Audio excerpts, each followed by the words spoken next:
Hello students, আশা করি তোমরা সবাই ভালো আছো। আজ আমরা এনজাইমের একটি গুরুত্বপূর্ণ বিষয় নিয়ে আমরা আলোচনা করব। এনজাইমের অ্যাক্টিভ ফ্যাক্টরস, কিভাবে এনজাইমকে অ্যাক্টিভেট করে বা অ্যাক্টিভিটিকে এফেক্ট করে সেটা আমরা সম্পর্কে আমরা জানবো।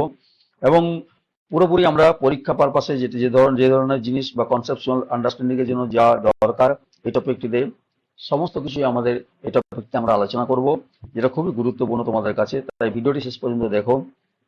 চলো শুরু করা যাক। প্রথমে আমরা বলি ফ্যাক্টরস অ্যাফেক্টিং এনজাইম অ্যাক্টিভিটি, মানে কি এনজাইমকে অ্যাক্টিভেট করতে গেলে কোন কোন প্রভাবকের প্রয়োজন হয়। যেমন ধরো, আমরা জানি এনজাইম অ্যাক্টিভেশনের জন্য দরকার হয় টেম্পারেচার, তাপমাত্রা, ওয়াটার, পিএইচ বা হাইড্রোজেন কনসেন্ট্রেশন। অ্যাকচুয়ালি পিএইচ এর ডেফিনেশন সংজ্ঞা আমরা পড়েছি, negative logarithm of concentration hydrogen ion at the base of 10, that is called the pH. And inhibitor রয়েছে, অ্যাকুমুলেশন অফ এন্ড প্রোডাক্ট রয়েছে, এফেক্ট অফ অ্যাক্টিভেটার্স রয়েছে, effect of light and radiation রয়েছে।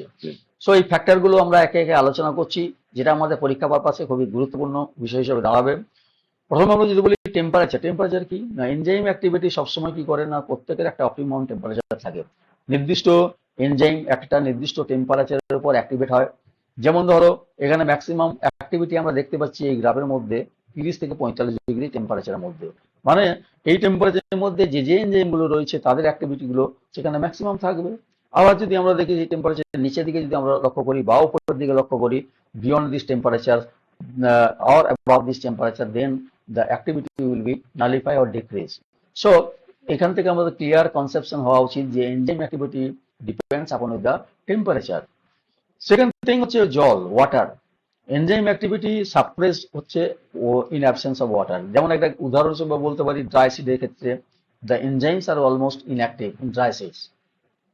আবার hydration of the cells are necessary for the enzyme activity.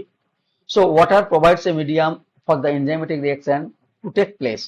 In many cases, water is one of the reactant. It acts as a reactant. So water এর উপর তাহলে আমরা বুঝতে পারছি enzyme কিভাবে প্রভাবিত করে। হাইড্রোজেন আয়ন কনসেন্ট্রেশন, যেটা একটু আগে বললাম, পিএইচ, পিএইচ এর উপরও নির্ভর করে কিরকম। ম্যাক্সিমাম এনজাইম দেখা যাচ্ছে নির্দিষ্ট একটা স্পেসিফিক পার্টিকুলার পিএইচ এর উপর কাজ করে।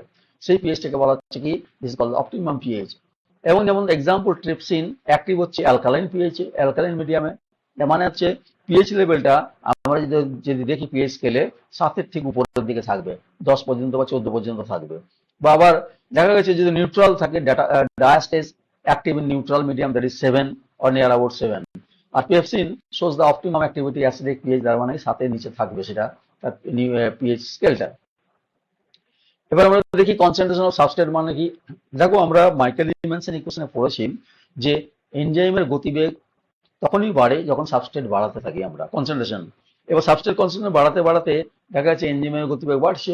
আবার কিছু সময় পর, নির্দিষ্ট সময় দেখা গেছে সাবস্ট্রেট কনসেন্ট্রেশন বাড়ানোর পরও যখন এনজাইমটা স্যাচুরেটেড হয়ে গেছে, তারপরে কিন্তু আর ভেলোসিটি বাড়ছে না, একটা স্টেডি স্টেট কার্ভ পাওয়া যায়, একেবারে হাইপারবোলিক কার্ভ। তার মানে এখান থেকে বোঝা যাচ্ছে যে increase in substrate concentration increase the activity of enzyme until the active sites of the enzyme molecule are saturated. Very, very important term with the substrate. So after this saturation point, the rate of enzymatic reaction becomes steady.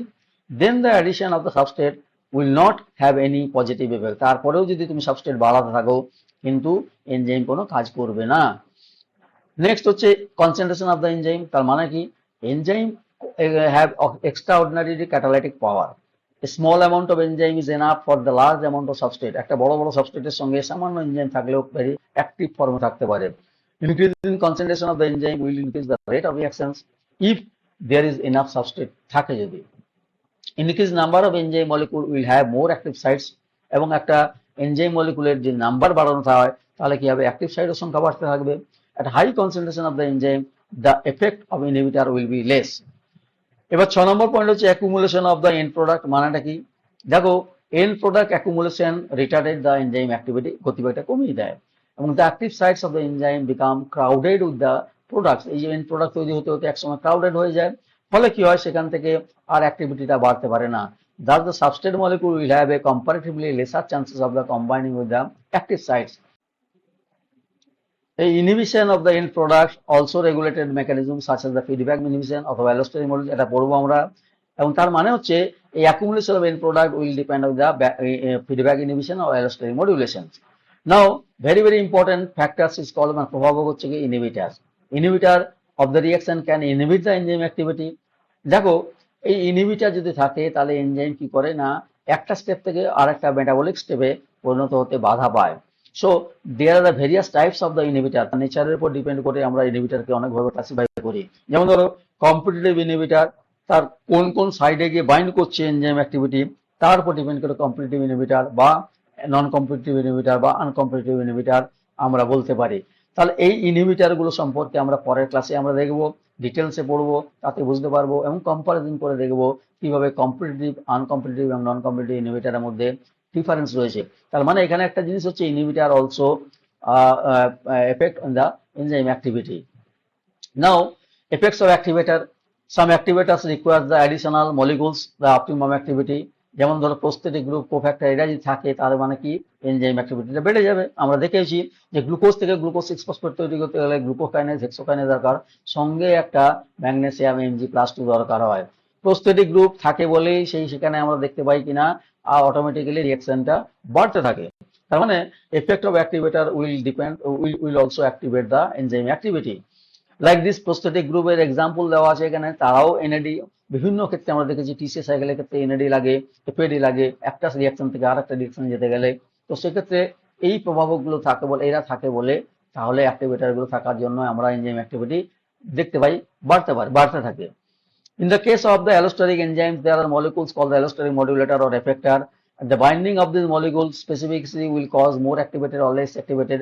এটা আমরা দেখবো positive allosteric modulator or negative allosteric modulator বা effector কাকে বলে সেগুলো পরের ক্লাসে আমরা আলোচনা করব। Now number 9, effect of the light and radiation, তার মানে হচ্ছে কিছু কিছু এনজাইম রয়েছে যে sensitive to the light.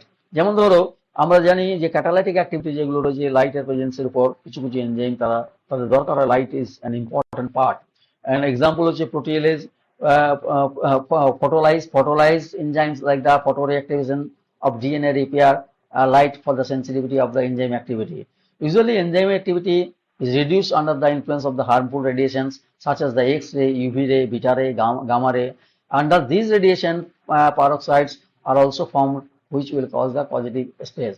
So এই যে 9 ধরনের যে আমরা বললাম ফ্যাক্টর, প্রতিটা ফ্যাক্টর কিন্তু আমাদের খুব ইম্পর্টেন্ট এবং প্রত্যেকটা ফ্যাক্টর কিন্তু এনজাইমের অ্যাক্টিভিটিকে ইনফ্লুয়েন্স করতে সাহায্য করে।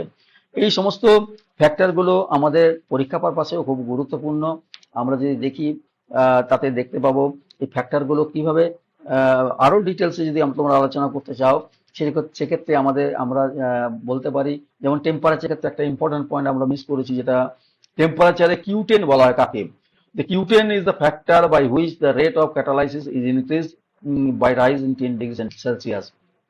তার মানে প্রতি 10 ডিগ্রি টেম্পারেচারের উপর দেখা গেছে এনজাইমের ক্যাটালাইজিং অ্যাক্টিভিটিটা 10 ডিগ্রিতে ডাবল হতে থাকে। তার মানে generally the rate of reaction of the most enzyme will be double at the rise in the temperature. So এইভাবে কিছু কিছু ইম্পর্টেন্ট জিনিস রয়েছে যেগুলো আমাদের আরো ডিটেলসে পড়লে হয়তো ডিটেলসে জানা যাবে। আশা করি ভিডিওটি তোমাদের উপকারে আসবে, এবং যদি উপকারে আসে তাহলে অবশ্যই তোমরা লাইক, শেয়ার, সাবস্ক্রাইব করতে ভুলো না। নতুন ভিডিও আপডেট পেতে গেলে বেল আইকনটি অন করে রাখো। আবার দেখা হবে পরবর্তী ভিডিওতে। Thank you.